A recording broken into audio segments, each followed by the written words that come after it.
You are listening to Decoding Impact, a podcast by Sattva Knowledge Institute, hosted by Ratish Balakrishnan. Welcome to Season 2 of Decoding Impact. Every fortnight, we will engage leading thinkers and practitioners to understand what it takes to solve systemic problems at scale. For all the curious change makers committed to understanding the trade-offs and incentives to make this world a better place, this one's for you.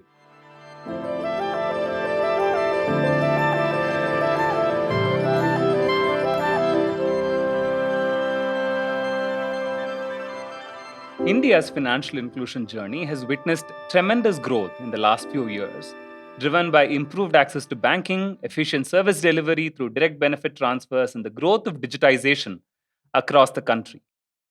Despite these gains, access to financial services remained limited to 86% of the Indian population. Access to credit specifically is a persistent challenge reflected in the unmet credit need of 25 lakh crores in India.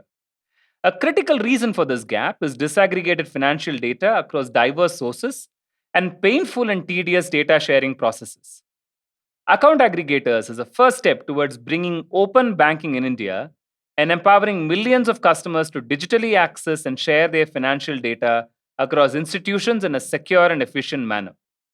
Account aggregators has the potential to revolutionize investing in credit, giving millions of consumers greater access and control over their financial data and thereby expanding the potential pool of customers for lenders and fintech companies.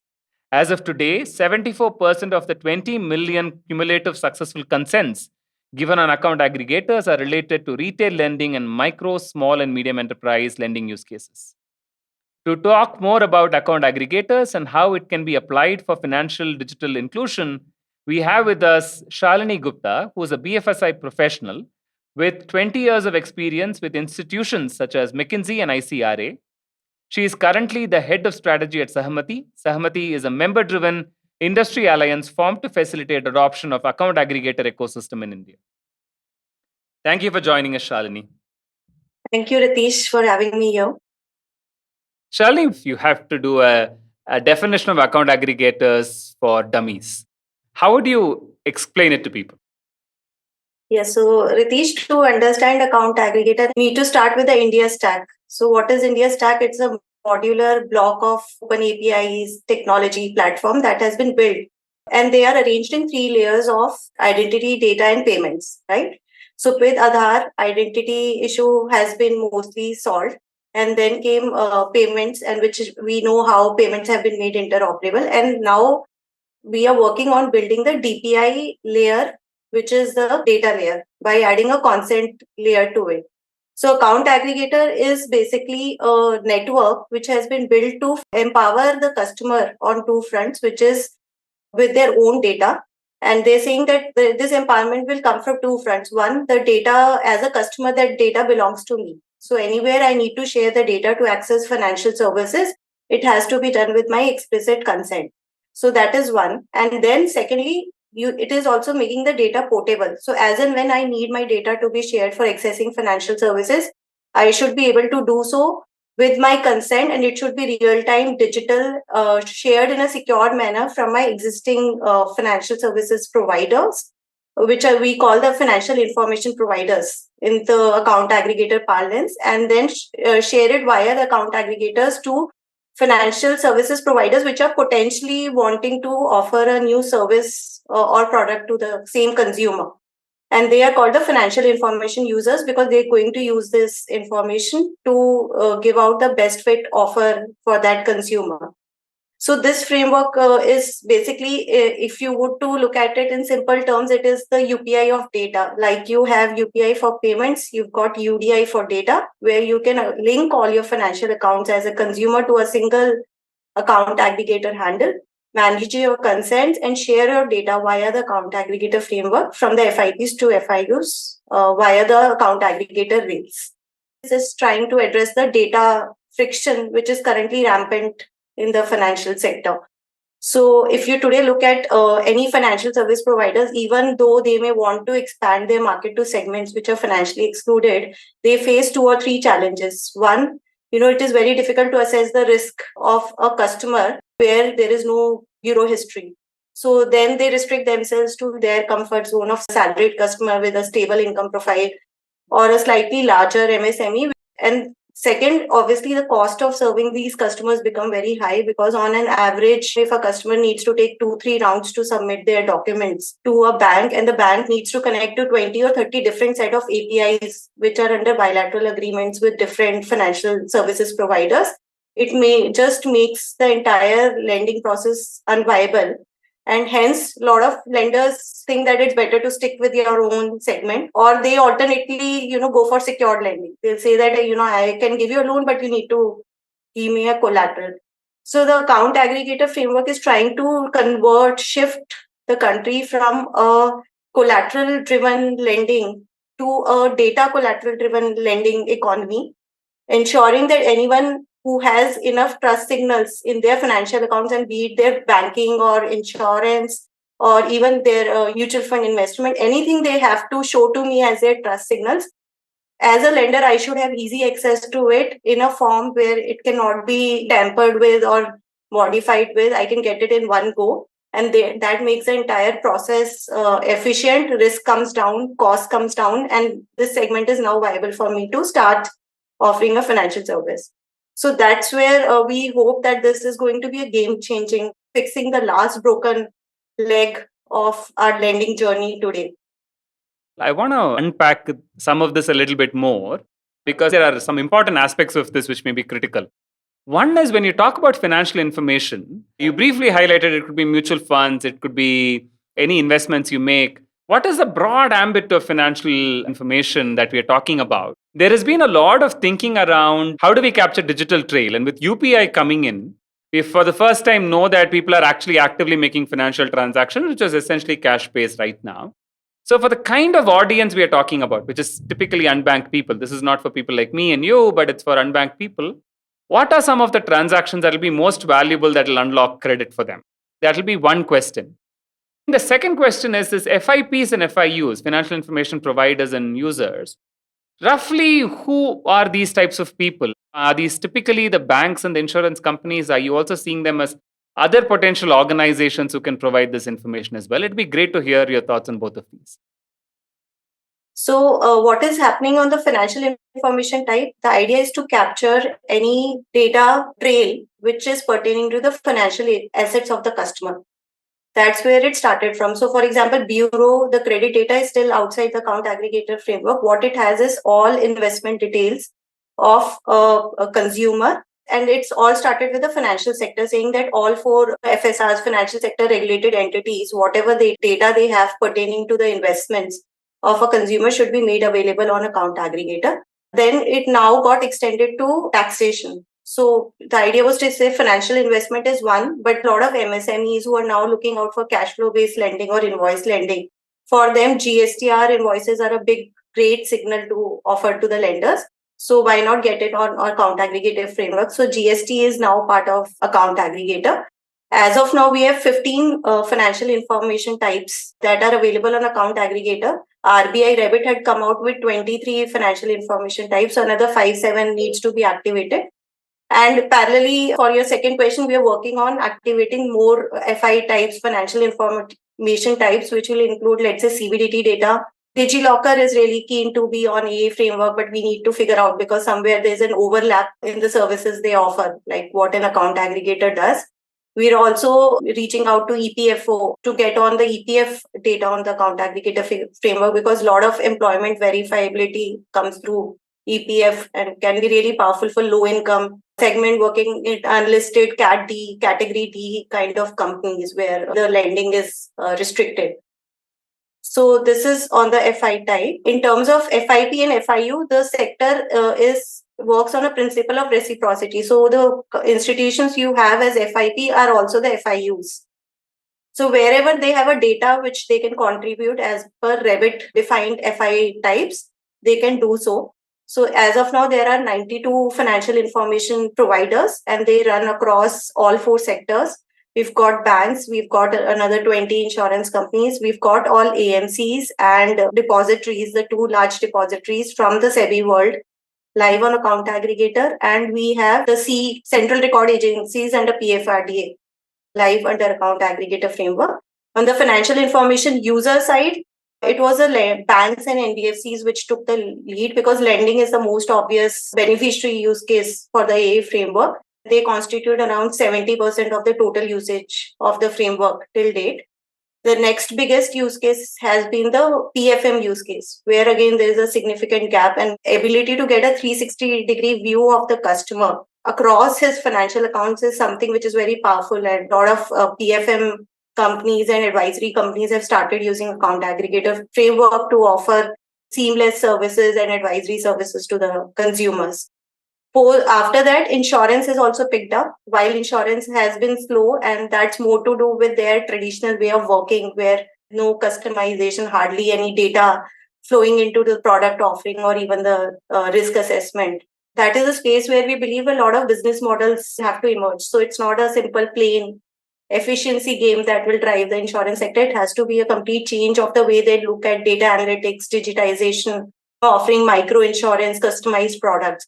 So that's been a little slow, but we've seen now companies experimenting with their insurance products, and some of the new age insurance companies have come out with products based on account aggregator data. That's going to be game changing. For the purpose of our listeners, what is PFM?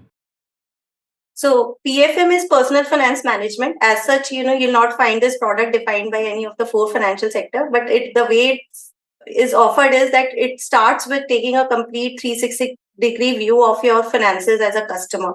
So as an advisor, I first need to understand where are you invested in, how much is your income, what is your savings, what is your wealth, what are your life goals, and currently, given your age, what are the responsibilities you have. And that's where, this data can give a complete view of your finances to any advisor or an insurance company to be able to start offering a product which is just meeting your requirements. It's not like a random offer which you're making to everyone, which is going to this customer. And for the customer, it gives them great power of understanding their finances. A typical person in this, I think a lot of us will also fall. We would not even know how much are we earning and how much are we kind of spending or saving. And that's the start of responsible financing, right? The moment I know this is what I have, and then how do I grow and preserve my wealth? Again, wealth is not restricted to middle income or high income segments. Everyone has wealth.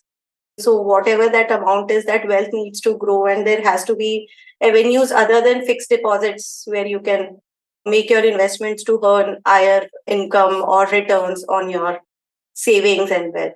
So that's where the PFM offering is very powerful, and that's taken up big time after account aggregator framework.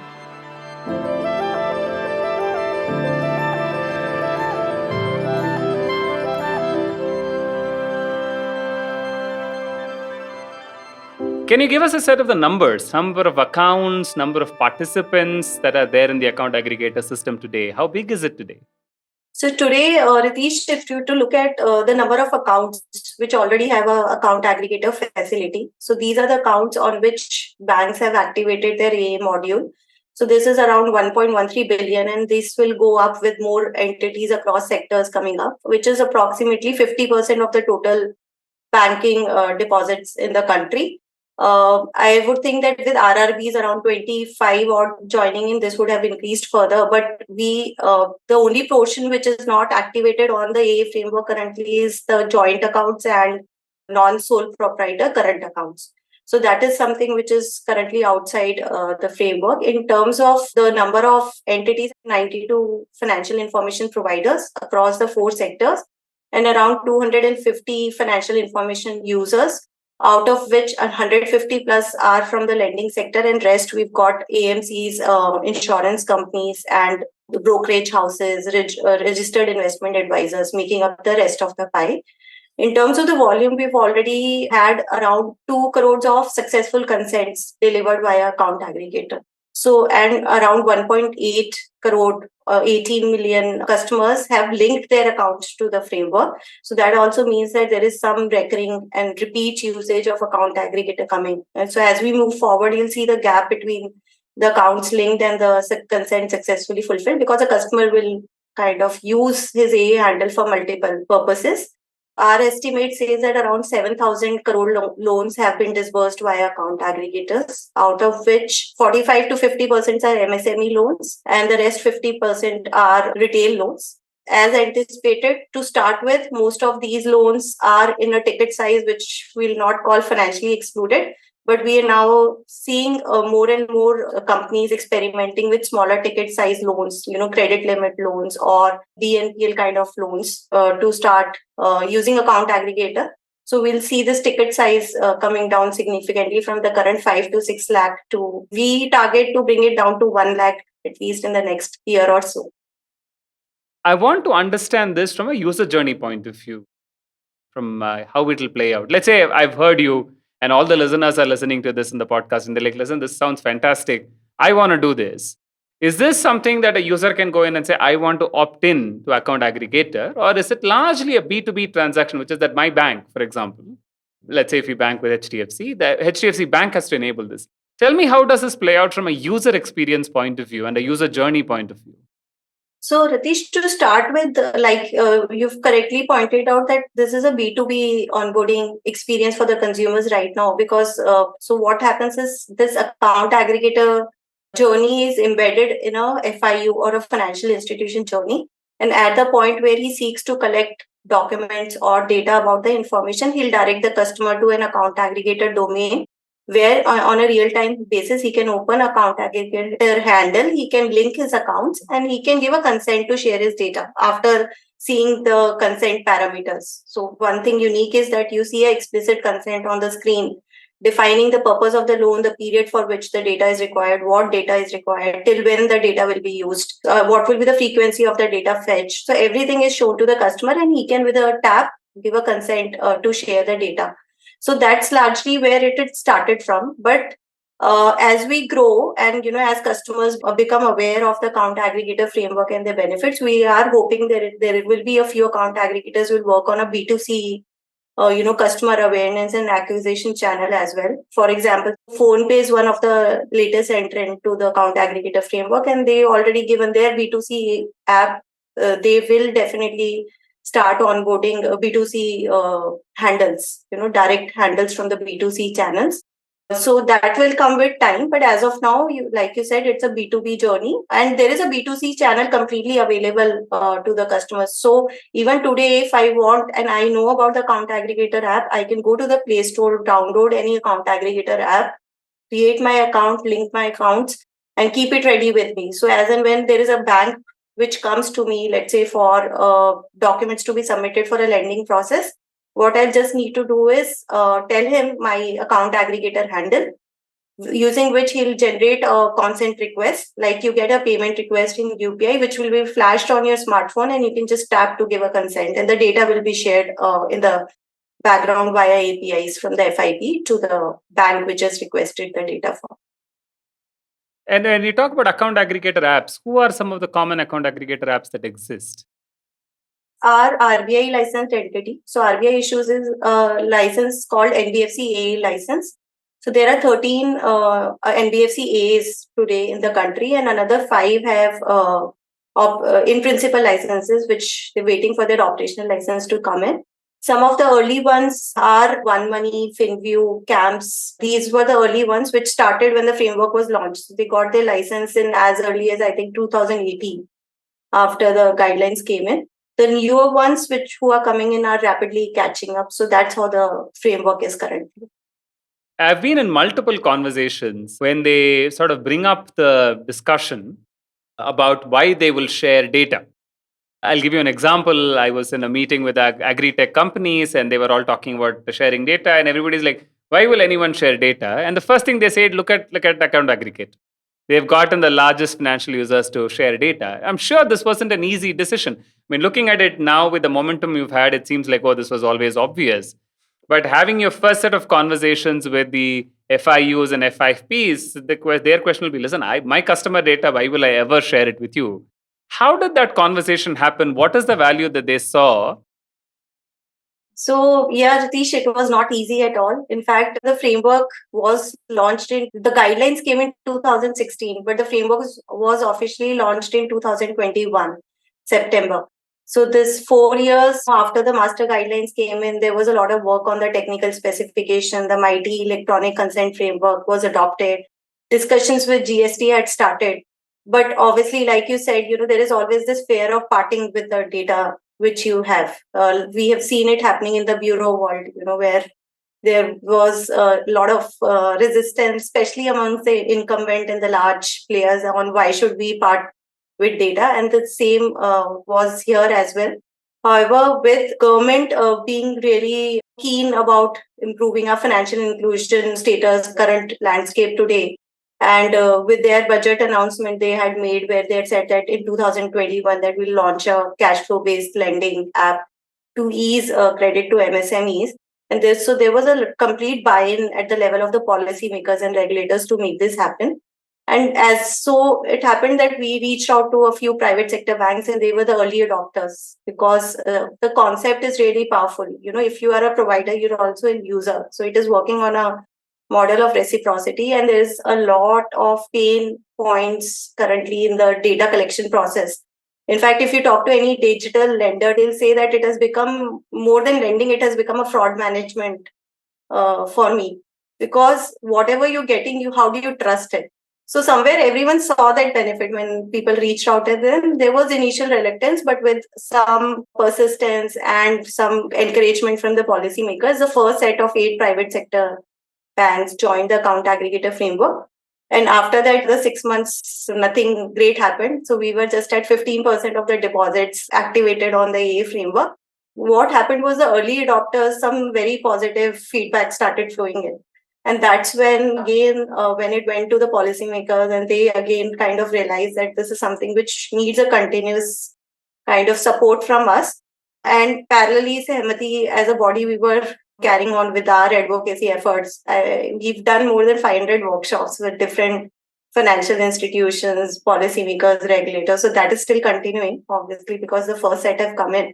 So the government then stepped in and they said that we will do whatever we want to do for GST to be activated on account aggregator framework. The GST Act was amended and an approval was given by DOR, which finally RBI also approved and they notified GST as a FIP. But that happened, in fact, later. Before that, they parallelly started working with the public sector banks. So we had a series of consultations, workshops with all public sector banks, where a lot of presentations on the benefits of account aggregator framework. Why is it important for you to join in? What is in there for you? What is in there for the country as a whole, MSME? So that entire discussion happened. And finally, in July 2022, we got all 12 public sector banks onboarded.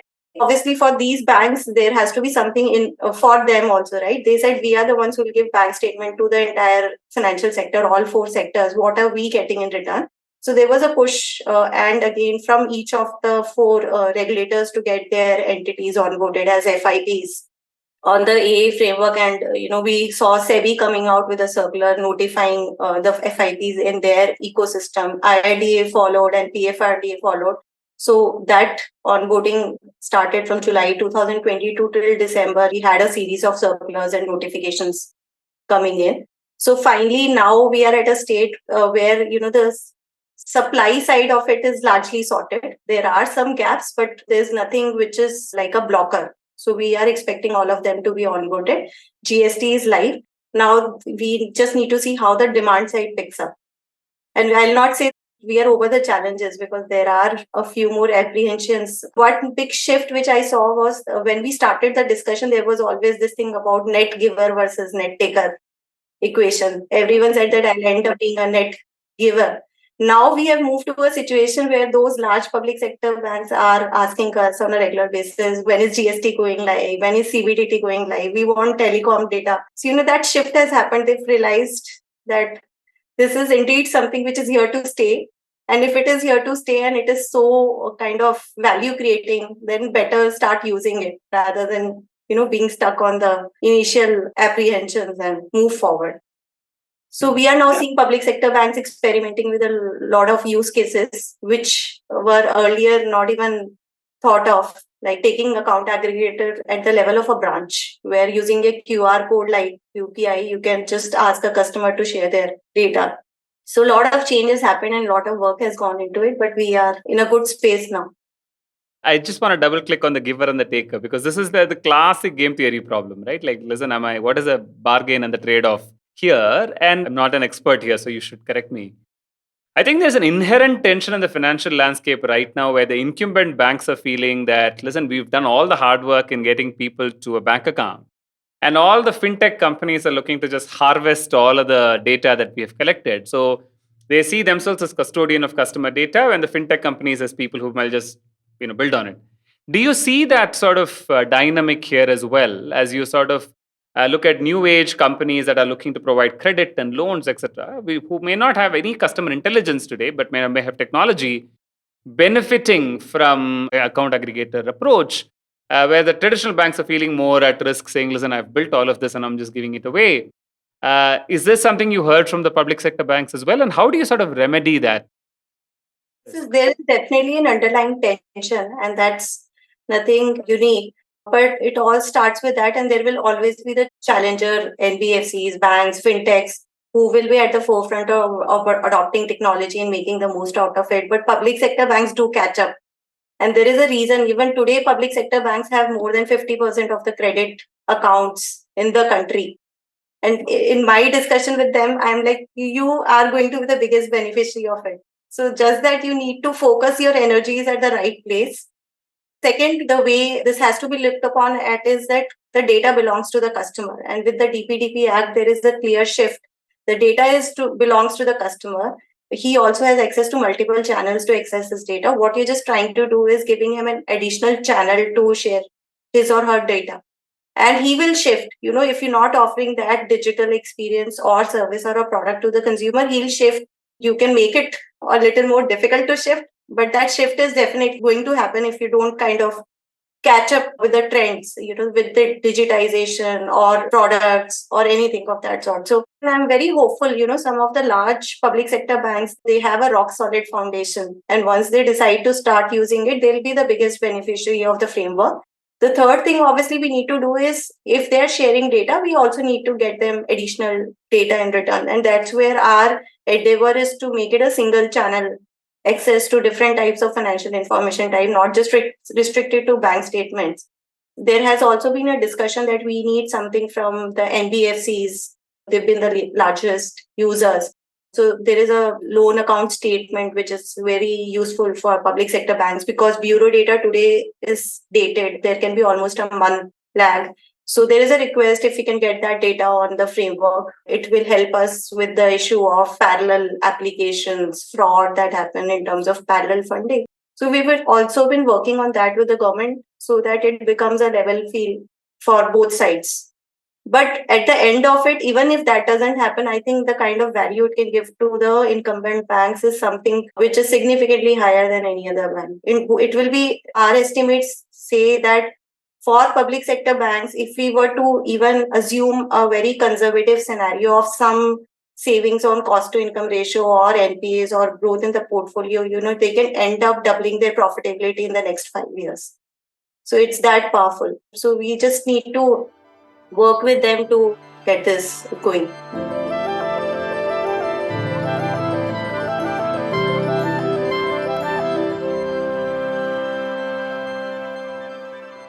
You briefly mentioned that the PSU banks are asking about when there's a telecom data coming. I think that telecom data is interesting, and for me, it's a very tantalizing introduction of how we look at information. Tell us a little more about it.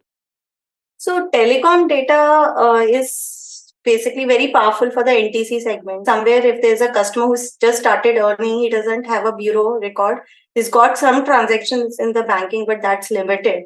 So what are the additional signals which show that he's a disciplined customer and a customer who can be trusted with more, with some money, some credit? And that's where, all your bills like telecom, your utility bills become really powerful, because that shows, one, gives a lot of information about your residence stability, your connection, what age it is and all of that. And plus, the transactions do tell you something about the customer's behavior when it comes to, meeting their obligations. And a lot of banks, and specifically, again, fintechs, are very keen to experiment with saying that we can offer a small loan to a customer with a good telecom utility payment history. And that takes them from the NTC bucket to a credit serve bucket to start with. And then obviously it opens up the way to get more credit as and when they need in the future. So again, that is, we'll have to work around the regulatory structure, but there will be approvals coming in, and we're talking about two different regulators here coming together and totally unrelated ones. So it will be a long way ahead, but we hope that somewhere we'll be able to get that kind of data. Again, Shalini, I want to ask you, what is NTC? New to credit, Ritesh. New to credit, basically the customers who have very limited or no credit history. Again, I do some numbers which will be of interest. India today, we've got 200 million customers who are credit served, which is just 20% of the population who have a good credit history available and can easily get a loan. There are another 170 million customers who are in this new to credit category, which basically is very limited credit signals available, but they have a bank account, they've got a good banking history, they are working, stable income. So this is the segment which we believe will automatically be empowered by the account aggregator framework to move in the credit served bucket as we move on. Then we've got another 350 million customers who have a bank account, but there's very limited transactions in there. So some alternate data like telecom and utility bills, or even your post office deposits, if they come on the AA framework, can be really powerful for them to start building up that credit history. And some shift may happen to the new to credit segment from this segment. And then, of course, there is a fourth segment which we'll talk about, which is the segment where there's no bank account or there's hardly any banking transaction. So that segment may also benefit, but that may be in the long run more like an attitudinal change, the way we've seen that shift happening in the bureau segment, where we're saying that now customers know the importance of having a good credit history. They are on lookout to building that. That's where we see that attitudinal shift will happen, where customers now know that it is important for me to transact through my banking channels. It is already easy to transact. So we just need an attitudinal shift to happen, and that will also, I think, would start happening over the next few years. I recently did a podcast with Nachiket Moore, and where we were talking about digital public goods. And of course, Nachiket Moore, in a very erudite way, put it up saying there is a certain Nash equilibrium where a system lands at, where there are some trade-offs you have to make. For example, you started off by saying that banks find it so hard to get any other information that they've settled to an equilibrium where they said, I'll give you secured loans, and I'm going to stick to the customers where I know everything about, which actually is a poor trade-off. Essentially, because a lot of people with whom they don't have data, who may not have a secure collateral, then become a very highly unbanked or a customer who may not get the benefits. And one of the things you've explained so well today is that by bringing in account aggregator, we are able to shift the equilibrium, where more people now are able to get access to financial facilities, credit being one of them, which I think is important, number one. Number two, I think the NTC, the new to credit segment, is an extremely important place, because for those of us who have information, there is additional value that can come in. But for people like this who are essentially new in their financial journey but have been disciplined, etc., how can we look at other signals? And so the ambit of financial information then becomes broader. It's about any utility payment. And I know over a period of time, we'll build sophisticated algorithms to say, if you're recharging your phone so often, which means that you're actually a better customer. If you're moving as much, you're a better customer. But then it becomes easier for us to read other signals that becomes good proxies to get this new India, in my opinion, into the credit system. And almost every conversation that talks about India's growth says that our credit share has to grow. We have to provide more credit because that's an essential way of enabling growth. So that's another important aspect. And the third important aspect that you highlighted is, they say Sam Dan Ved Dand, right? Like, how do you get people to come into a system? You need the regulators, you need the government push, you need the initial adopters to give you positive feedback. You need the letters to go out, you need the big players to come in. And I can only imagine, as you're speaking, how hard that journey must have been. That probably days and weeks where you feel like, listen, is this going anywhere? But then once it happens, it's a hockey stick. And then suddenly things happen very, very rapidly for you to move forward. I think these are fascinating things, Shalini. So firstly, thank you so much for sharing this. What is Sahamati? What do you do? Because I think it's just assumed that you have a role to play. But for the audience, it'll be great to understand, what is your role? Who are you as an organization in sort of making this happen? So Ritesh, we are a Section 8 not-for-profit company and we are working like an industry lines, but we are a bottom-up organization. So like I said, from 2016 to 2021, there was a lot of things that were being put in place for the framework to start operating. But that was also to the time that required a lot of reaching out to the market. There are a lot of other issues because the question is, do I need to sign a bilateral agreement with account aggregator? Then there was a need for an entity to, there's a need to have a central repository of whitelisted IPs, a token service. So Sahamati started with advocacy. And then when the industry started building up, there was a request for us to start hosting certain central techno legal services, which can help in efficient interoperability of the ecosystem. So that was second. As we move forward, again, the same ecosystem participants said that we need a lot of collaboration to come out with solutions to sticky challenges, like the entire thing on net giver versus net taker. So, what should be the new FI types which should be onboarded so that the equation is more balanced? Or, can there be some FIP monetization incentives that can be built in to at least cover up their cost of infrastructure? How could you potentially save frauds coming up in the AA framework? So can we work together, identify the potential areas of fraud? So that was collaboration, advocacy, techno-legal services, collaboration. And the fourth one, which we have now started working on, and that's where that shift has come from questioning on the basics and the economics. Today, the industry says that we are good to go, we are good to grow, but we need more governance. So they said, idea is to say, how do you build a self-participatory layer of governance in the ecosystem? So there's a code of conduct which the industry decides on, and this is based on what other regulator has come out in the form of guidelines, but you need more explanation to it and more practical implementation. So the industry is now very keen to build that layer. So we've been working in these four buckets, starting from advocacy and progressively kind of increasing in building our work in the self-participatory layer of governance.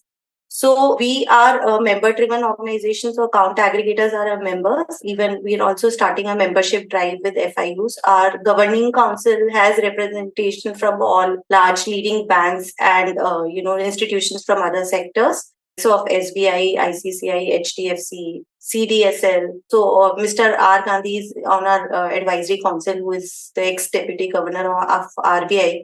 So this is how we are kind of ensuring that governance in Sahamati is taken care of and the work we are doing. I think that's extremely critical because for the amount of sensitivity that we are dealing with in terms of information, collaboration, dynamics between various partners, I'm sure there is a need for a central organization that is managing and also ensuring trust, that there is a fair approach towards doing this, which is not benefiting only one party. And I think your role hence becomes very, very critical. So Shalini, I want to move to the second part of the discussion, which is really to look at how can account aggregator unlock the value for financial inclusion. Earlier, when we were speaking, you made this point that 45 to 50%, if I'm not wrong, loans that are provided MSMEs. Then we talked about the NTC segment, which is a new to credit segment. Again, if I had to step back and look at it from a user lens, and let's say I am a small MSME today, I have a certain turnover, how do I benefit from the account aggregator framework today?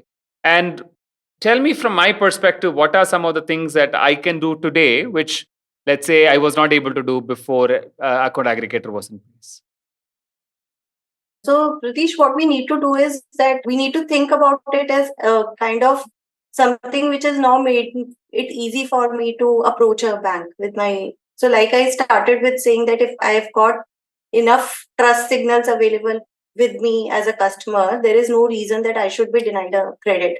So that's where we think that the impact on financial inclusion will start coming in. Because the low income MSME customer, they need to get a loan. They will be asked, they'll approach a bank, they'll be asked by the bank to submit their ITRs. And we know that ITRs do not reflect the real position of MSMEs in India. They will be asked to submit their GSTR returns. Again, there is a process to get that. They will be asked to submit their bank account statements, which could be their savings or their current accounts. And this entire journey itself is so tedious for an average customer, visiting branches for collecting their paper or logging to a GST portal to download their GST returns, ITR. So it becomes so difficult for them that most of the time they're very kind of comfortable approaching a friend or a family to take a loan.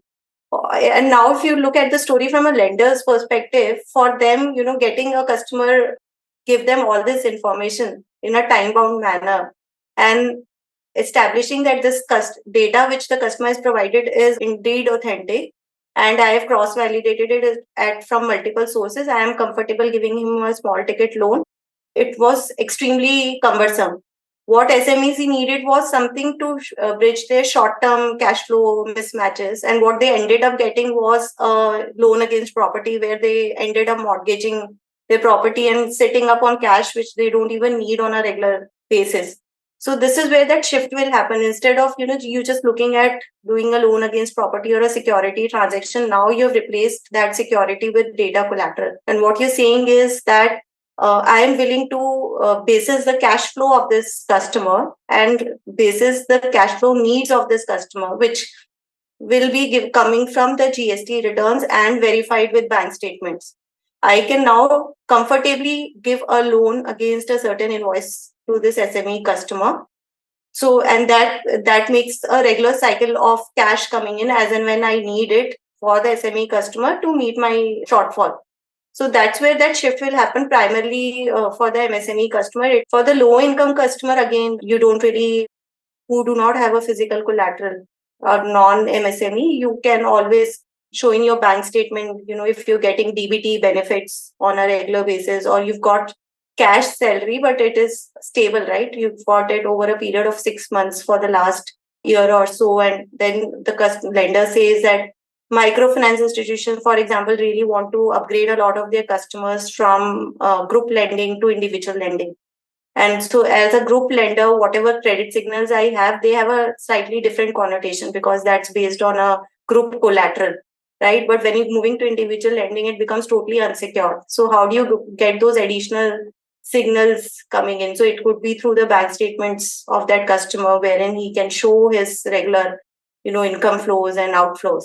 You kind of opening up the market to a new segment. If I move beyond lending, I see PFM, personal finance management, as a big kind of enabler in this segment, especially women, because to start with, women are not in control of their finances, right? They won't even know what's lying in their bank statements. Even to go and visit a branch for a woman is not as easy as it is for their male counterparts.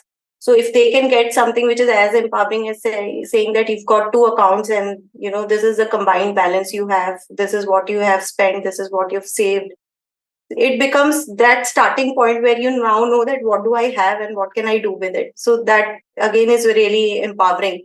This is how it will start, and then we'll obviously see it expanding to a lot of newer use cases coming in. Another new kind of use case, and which was a little surprise to us as well, came from the ministry. While we always say that account aggregator will meet the citizens' need for short-term loan, long-term loan, insurance, advisory, even retirement, we didn't realize that it could actually ease off their access to government schemes and benefits. And that we're working with Ministry of Rural Development, where they run a skill development program for their beneficiaries, which also has a placement component to it. The training agencies are reimbursed after the completion of the training program, and once the candidate has been placed successfully, and they are making money which is above the minimum wage, and it has to continue for a period of 6 to 12 months after the placement. So earlier they were doing a lot of manual paperwork where they were asking the training agencies to collect the bank documents of the customer, give it to them. They used to verify, see if he's indeed been placed and there is money coming in. That has now shifted it to account aggregator, saying that I will want to pull the bank statement of the beneficiaries via account aggregator. I mean, I think their estimates run in hundreds of crores of rupees to the government. Second, it ensures that your benefit is reaching to the beneficiaries. And so the training agencies used to submit a lot of fraud documents. There were a few who were taking advantage of the manual. This is something which is completely out of the financial sector and has been very unique, and the first implementation which we have done in the account aggregator framework. I would also think that LSP-driven lending will become very significant. So loan service providers. So in the NBFC world, we do not have regulated distributors like we have in insurance or SEBI who can automatically participate in the AA framework. In RBI, the distributors are not regulated. So there are a lot of service providers who are B2C. They have rich information about their customers, about their, let's say, delivery boys, if it is a restaurant, or their merchants. And they are sitting on this rich information. They have close connect with these customers.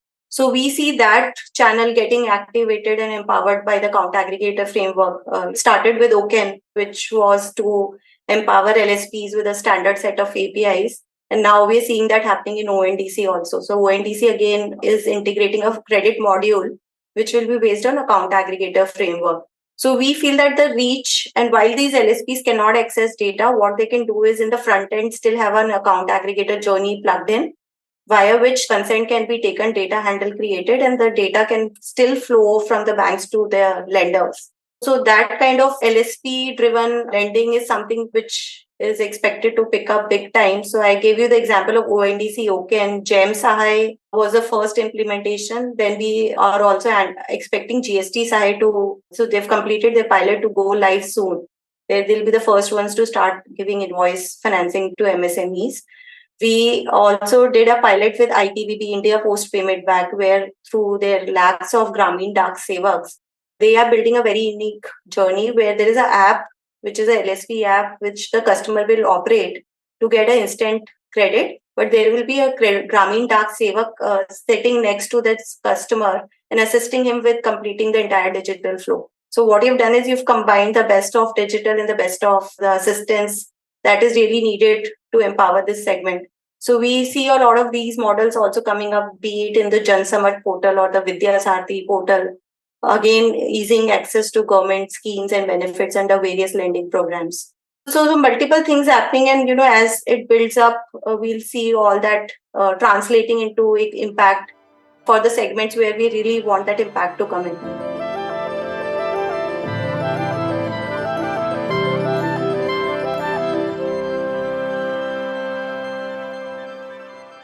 Yeah, you've said a lot of wonderful things. I'm going to take it one by one, Shalini. One, with MSME. Yeah. So I'm going to paraphrase what you have mentioned to me. The cost of transaction for an MSME to get a loan is high because they have to collect a gazillion documents to come to place. The cost of transaction for the bank is very high because they have to verify whether all of this information is extremely high.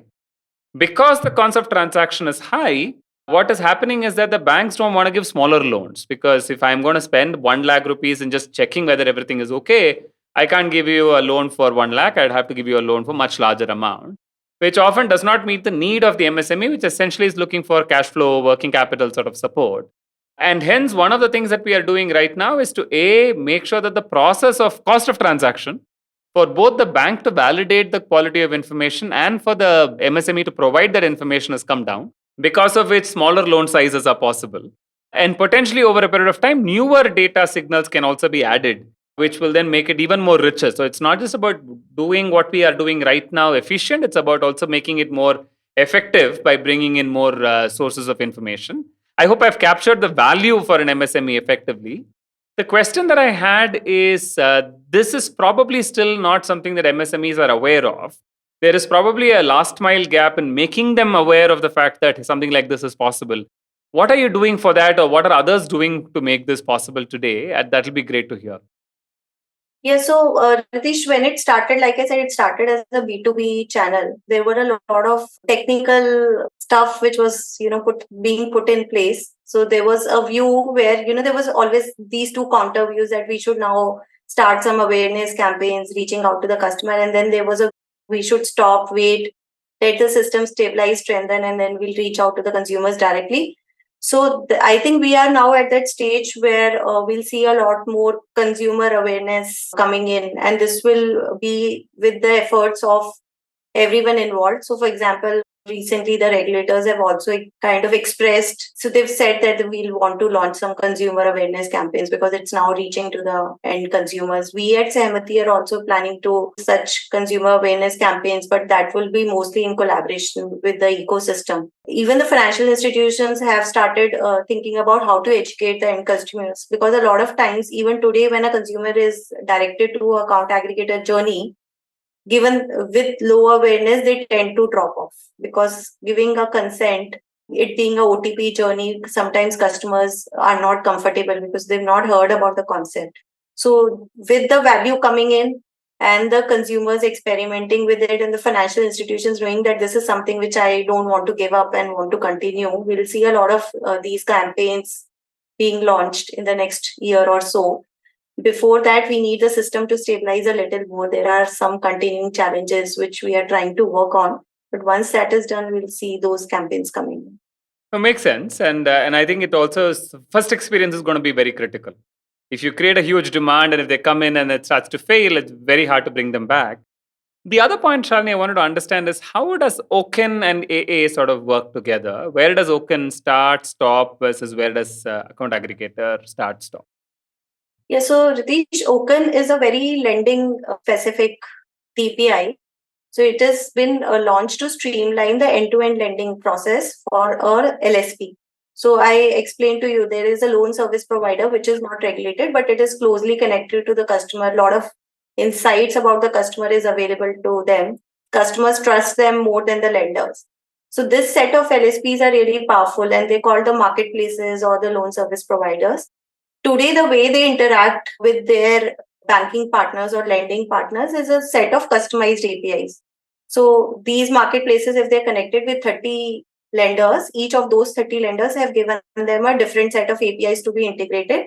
And so what it ends up doing is making it really complex and a lot of very capital intensive, technology intensive for LSP to start offering a loan service for their customers. And the journey is not seamless, streamlined. So you'll have different fields to be collected for different lenders, different processes. So it becomes really complex.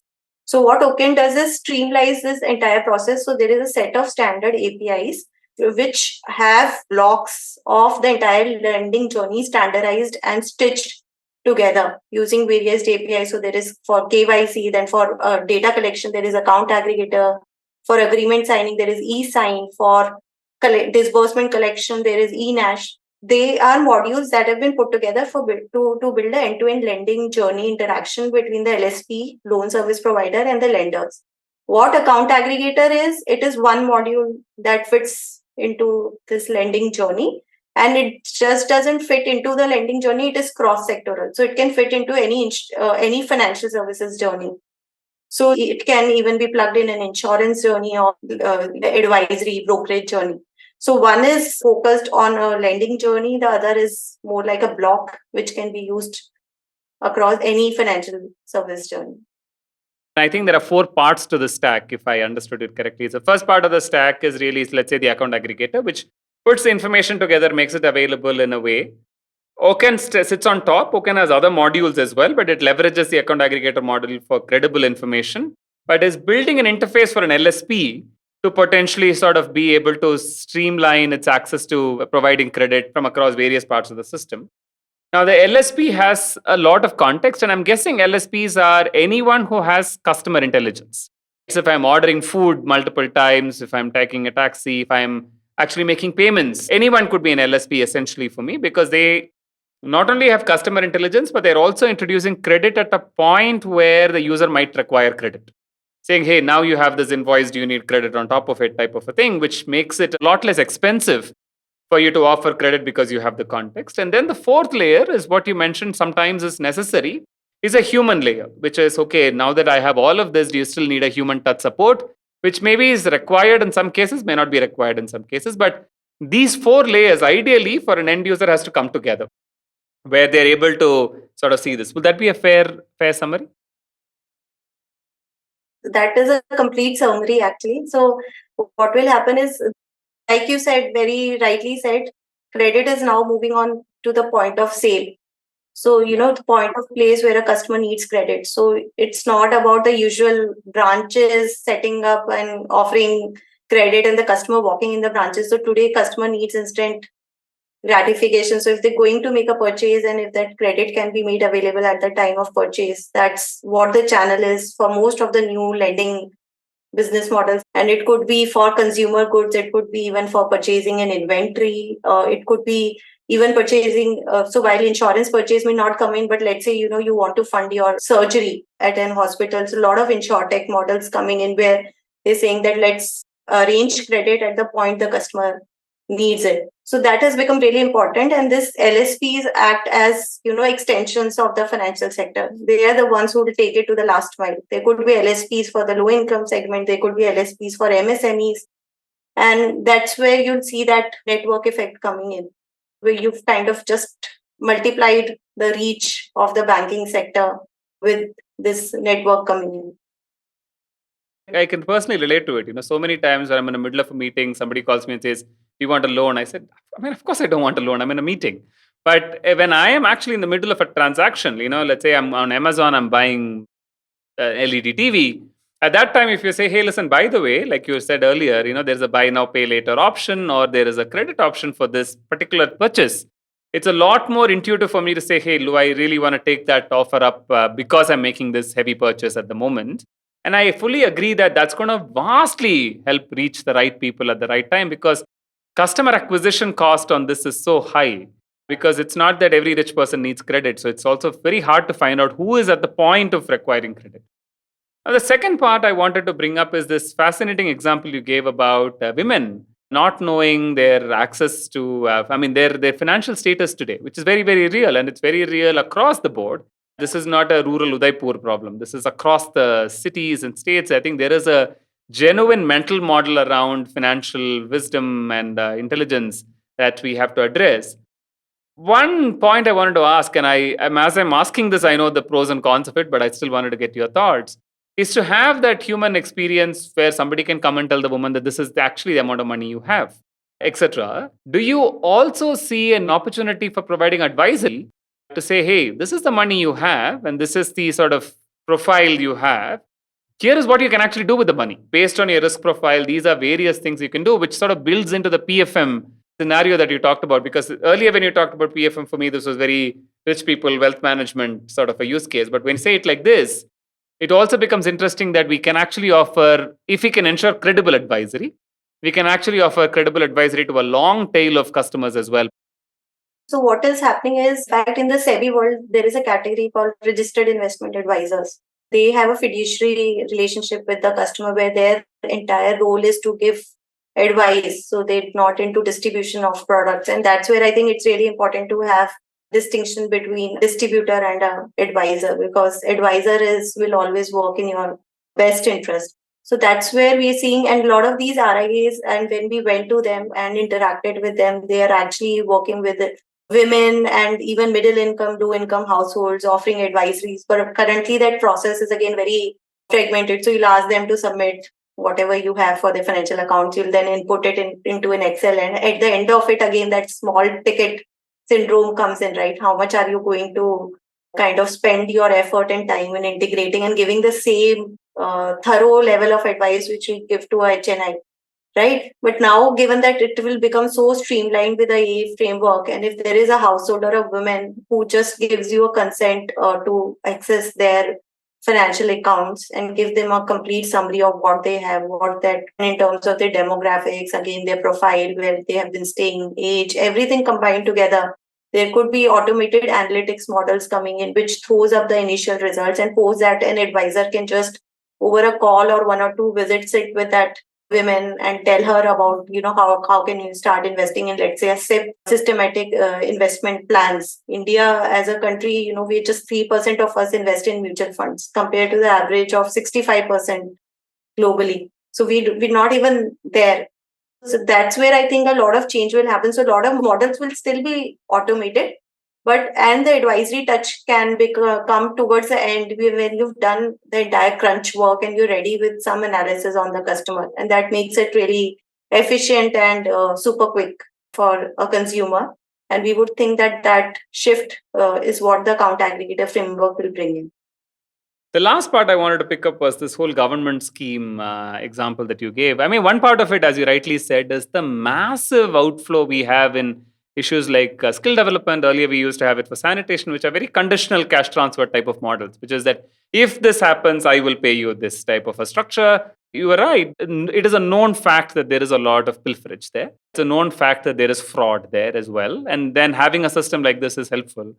But I wanted to flip this a little bit, Shalini, and I wanted to ask you, I work in agriculture, for example, and where the financial sustainability of a farmer is not only because of their financial activity, which is buying, selling produce, but it's also based on the government schemes and subsidies they get. And I know it is a vexing problem in the government today because we actually don't know how much subsidy is a particular family getting overall. MORD gives something, Ministry of Social Justice gives them something, etc. But net, what does one family get? Is actually information that the government of India does not have. Can you treat departments as financial information providers to say that, hey, this is actually the total subsidy that we are getting? And it'll help us both recognize how much money actually our family is getting and not getting, but also understand where there is probably inclusion errors, right? Where people are getting it where they're not supposed to be getting it. Is that something that you can think about as well with account aggregate?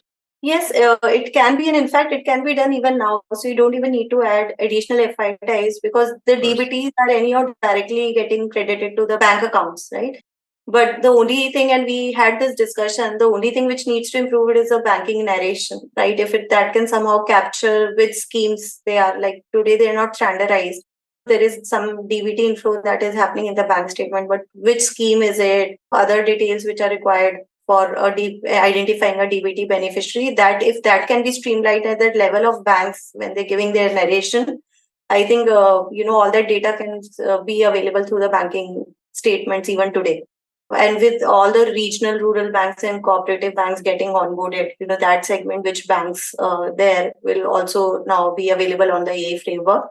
So we just need to, if we can do some, we were really interested in doing that and we explored some pilots also. Again, like I said, we need to take small steps. So somewhere one or two pilots need to be done, the effect demonstrated, and then it can be taken up by the larger ecosystem. Another thing which obviously you said that it has to be at an household level. So what we have currently is at an individual level through account aggregator framework. But we again see a lot of innovation happening, and there could be flows and journeys built in where you could actually capture household level income, and it could be by some authorization given by family members to the primary member, and that will be really powerful. Even in the microfinance space where you need to assess a household income and expenses before lending. So something of that sort may also come up in the future, but that requires someone to come forward and start experimenting with different use cases. I know that this conversation happens multiple times with the government, which is, can I get a one view of a particular family amount of money? This happens at a state level, it happens at the central level, it even happens at a district level. Where people are like, this information is critical. So, and I'm sure you're working on this, and I'm sure pieces have to fall in place. But I can, from my limited experience, tell you that it actually is a very high value use case for the government. And it's also a significantly valuable insight for banks and financial institutions to know who's getting what subsidies and so on as well. You've been highlighting that the readiness has to be there because these possibilities are massive and endless. So I had two questions. One question is, when you see where you are today to where you want to be, what are some of the critical things that you think you have to put in place before the true value unlock sort of starts to happen? Also, we've made a lot of progress on different aspects. We've sorted the supply side issues mostly. So as of now, whatever we have is sufficient to initiate a lot of use cases. While telecom, CVDT, and other data may keep coming in, what we have is something which is really powerful, and we can start building on that. But there are a few issues which needs to be kind of put in place as we move forward. So, for example, the first thing, like I explained, interoperability in the account aggregator framework. So while technically, the system is interoperable, it is federated interoperability. FIPs, FIUs have come ahead and said that for us, it is not easy for, onboarding 12 or 13 account aggregators now. Every time we have to repeat the same set of conversations and discussions, legal agreement signing. We have our IT compliance checklist which the account aggregator needs to fulfill. So one aspect is that how do you move from the current model of building bilateral trust versus a network trust? We need to see account aggregator framework as a network. It's not a bilateral framework. So while on the technical side, you are operating as a network, for other non-technical issues, there is still a lot of bilateral communication going on. So the first thing which we have taken up as priority is that how do you build that network trust? So people should rely on a single legal agreement, and we already have a common ecosystem participation terms which has to be unilaterally signed once by every participant, and they get into a legally binding agreement with each other. But that adoption has to come in because everyone needs to be comfortable with signing only one agreement. So that is one, again, on the compliance, like, if you're onboarding someone and there's a lot of IT compliance that needs to be put in, it will eat up a lot of resources for the FIP and FIU. So can we have a standard checklist? Like, it could be the most difficult checklist, IT checklist, which every account aggregator needs to adhere to, but they can be ready beforehand. So every organization doesn't need to again do that bilateral checking. So we are now consciously working on building this network trust in the ecosystem. Once that happens, that's when true interoperability will come in. So today we see FIPs will integrate with 5 or 6 account aggregators and they stop. But as a customer, if my multiple financial accounts are with different account aggregators, I cannot be expected to create different AA handles. Somewhere I need to have them all consolidated to a single data handle. So this is one challenge which I think is currently there. But the good part is that now industry acknowledges that it is a network trust building which we need, and we don't really need to do anything with the technical architecture of the account aggregator framework. So we have crossed the first blocker there. The second thing which we need to now work on is the FIP technical health, the stability of the APIs, the success rates have to go up. So given that it's a completely API driven structure and a very standard set of specification by Rebet, there is no reason for success rates to be anything less than 95% to start with. I mean, I would say even 99% is what we should aim for. But currently we're operating at much lower rates because banks need to do a lot more work on their core banking solutions, which are more like transaction modules. They're not meant to provide data. So a lot of work is happening on that. We are fixing each and every drop-off point in the API flow journey. Some part of it is also due to account aggregators systems. They need to now, gear up to meet the larger flow of data through their systems. So they're also working on it. Part of it is also to do with consumers' resistance in giving a consent because they're not heard about the framework. So that is something which has to be fixed. So once I would think interoperability, and the second, the technical health of the financial information providers, and in fact the entire ecosystem improves, then we are set and we can actually go out to the consumers, start talking about the account aggregator framework, and also reach out to more financial information types, saying that now is the time, the system is working well, it has delivered a good result, so why don't you join in? And even the regulators, policymakers will be open to getting more data on the AA framework. So I think, these 2-3 blocks are what we need to fix, and then we are good to take it forward now. Hearing you also helps highlight the levels of orchestration that has to happen, given the sensitivity of what we are managing.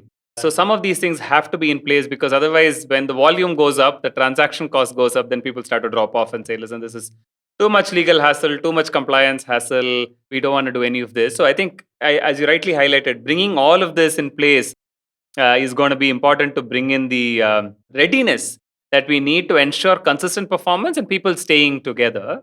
You said the supply side is getting ready, and you sort of highlighted how the demand side hasn't started yet, but partly for good reason because all of this has to be in place. One of the things in a podcast that Bindu Anant, who's the chairman of Dwara Trust, and we did, she said, listen, demand generation is not about awareness creation. Demand generation is about ensuring the right value and the right incentives. People automatically come. So my guess is at some point people may not even know that a lot of the value they get is because of account aggregator. They just happen to get better loans through LSPs, they happen to get better financial advisory and so on. You might be this invisible force that's powering a lot of this, but what then is critical is the imagination of people on how to make the best use of account aggregator in some form.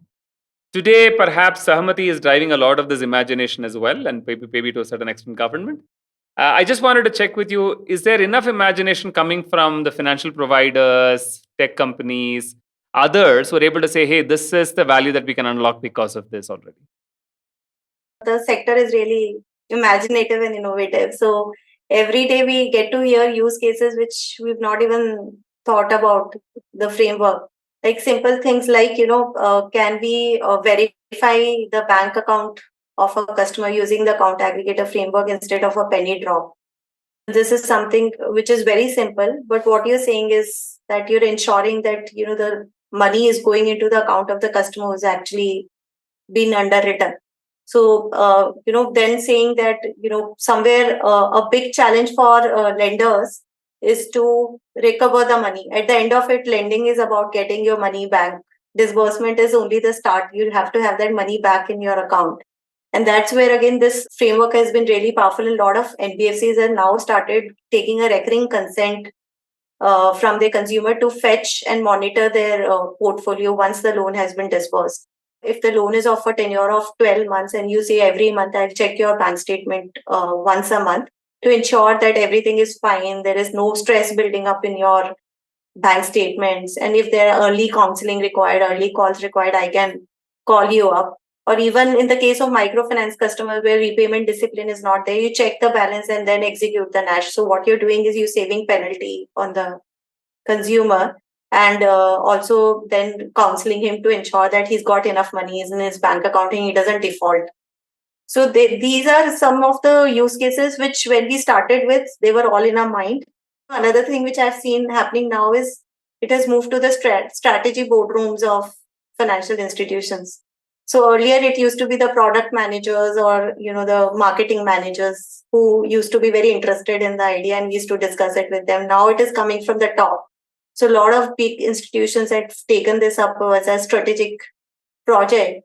And the idea is to say that there is a dedicated team which is working across verticals and ensuring that we come up with innovative offerings. Even the TSPs, the technology service providers, we didn't talk about them initially, but they are an extended ecosystem for the account aggregator framework in the sense they are the ones because at the end of it, whatever data you're getting through the AA framework is in a raw digital form.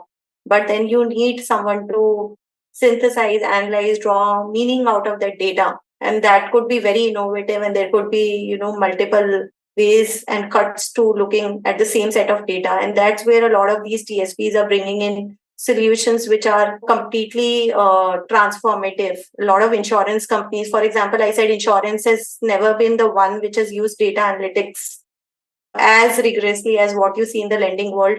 But now they've also started experimenting with saying that if I have so much data of the consumer, how can I utilize for, offering them a better product, quicker turnaround, offering, doing a quicker risk assessment, expanding my insurance offerings to not just the salaried, but self-employed, low income, micro insurance. So some sectors are really going to get disrupted with this. So it's not just NBFCs, fintechs, it is insurtechs, health techs, which are expected to take this further. So we're seeing all that action happening and we're really hopeful of groundbreaking innovations coming on the A framework. I mean, I've got so many of them, I can keep talking. Likewise, I have so many questions. I was thinking as you were talking, saying, how can scholarships be reimagined because of this? Because it's a massive, any need based delivery, even disaster relief, for example. How can you start using this information? You talked about health tech. I was thinking of ag tech, for example. How does that change things? We haven't touched insurance at all because insurance, as you rightly highlighted, is a fairly low imagination industry in India, while compared to our other countries in Asia who have been very creative about micro insurance products, contextual insurance products, etc. We are still very, very limited in terms of a very product first approach. But I also realize that we've spoken for a very long time. So there is clearly at some point a part two that has to happen. The point that we started having the conversation about is really that how do we make this available for a large number of people? And how do we get the new to credit segment and the unbanked segment also back into accessing financial services? And through the conversations today, we've touched upon some use cases. But as you see this, I wanted to ask you, where can philanthropic capital play a role in driving greater adoption of a few things that we're talking about? And where can also businesses play a role outside of the financial institutions in making this happen? The way it happens in every sector is social capital is what is required for the innovators, the challengers, who typically don't have a very deep balance sheet to start experimenting. So they're just brimming with a lot of new ideas, and they are connected and they are at the field. They just want to experiment with things. And that's where social capital can really empower these set of entities to continue with their experimentation, prove concepts, and then that can be taken up by the larger community as and when they grow. So a lot of social capital will always come before commercial capital, and that's how it has happened across sector. And we hope here again that will happen. Good part about account aggregator framework is that we've got a good learning curve because we've seen UPI ramping up in the country. Unlike UPI, where it started with a digitally savvy customer and then gradually you built up stacks for other sections of the customer. Today you can even transact on UPI on a feature phone or in an offline mode. In the account aggregator, we already have all those models visualized. We've already started working on building our assisted journey for account aggregator framework. So that could be piloted, for instance. Can there be a dedicated PFM app for women, right? You're not mixing it up with others. So likewise, there could be multiple models. And I think that's where social capital coming in both in terms of capital and capacity building will be of critical importance. At Sahamati also, again, we're not like the typical industry lines, which is just focusing on advocacy. We are building up a lot of techno-legal services for the community. And today we're offering a grievance portal where FIPs and FIUs can put in their complaints and it can be on a real-time basis. We're working on building best practice consent templates, because at the end of it, the spirit of the account aggregator framework is explicit consent. The consumer needs to feel comfortable sharing their data. So what are those best practice consent templates? How can they be then customized to a vernacular language so that consumers know what they're getting into? So we also as an entity would want to do a lot of these pilots. Again, any kind of funding here would also be really useful. So I do see that as really important for the sector to grow. Beyond just the financial industry, are there ways in which you can imagine other businesses actually benefiting from account aggregator? And if there are things that other businesses can potentially do, I'm thinking of FMCG companies, for example, Unilever, they're now moving actively into ONDC and they're working with retailers and Kirana stores. Are there ways in which you can see other businesses coming in and sort of benefiting from this as well? Yeah, so there can definitely be other businesses coming in, because one definite path is where we said that loan service providers are outside the regulated sector. So these could be extended arms, and it could be FMCG companies, it could be hospitals, it could be educational institutions who could now be facilitators of loans to their respective customer segments.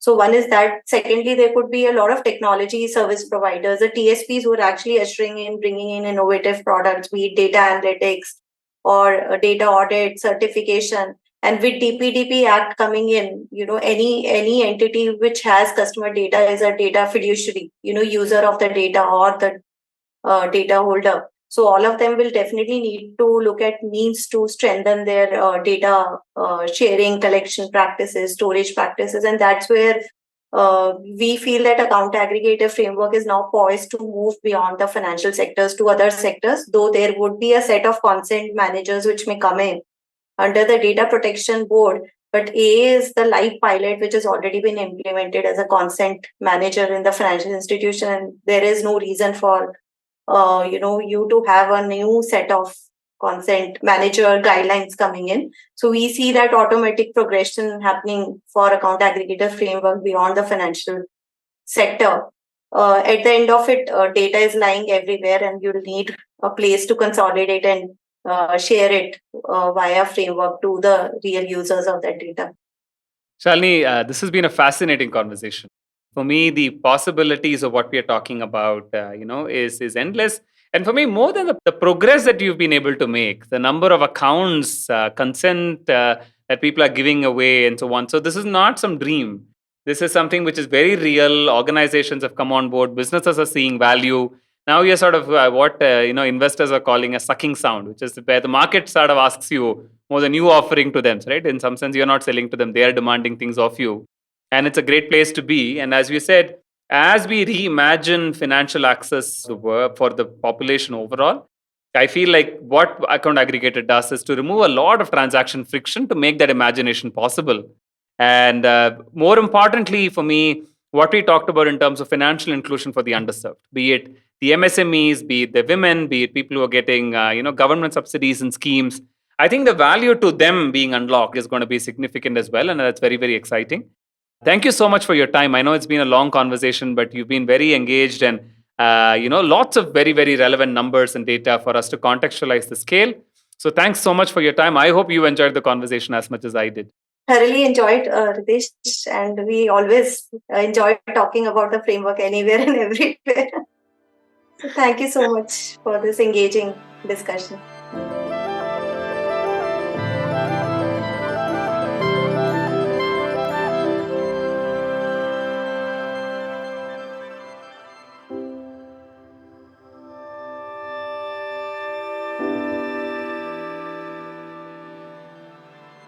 Thank you for joining us here on Decoding Impact. We hope you enjoyed this episode and the conversation with our expert. To learn more about Sattva Knowledge Institute and our evidence-based insights, follow us on LinkedIn, Twitter, and Instagram, and explore our content on our website, all linked in the description.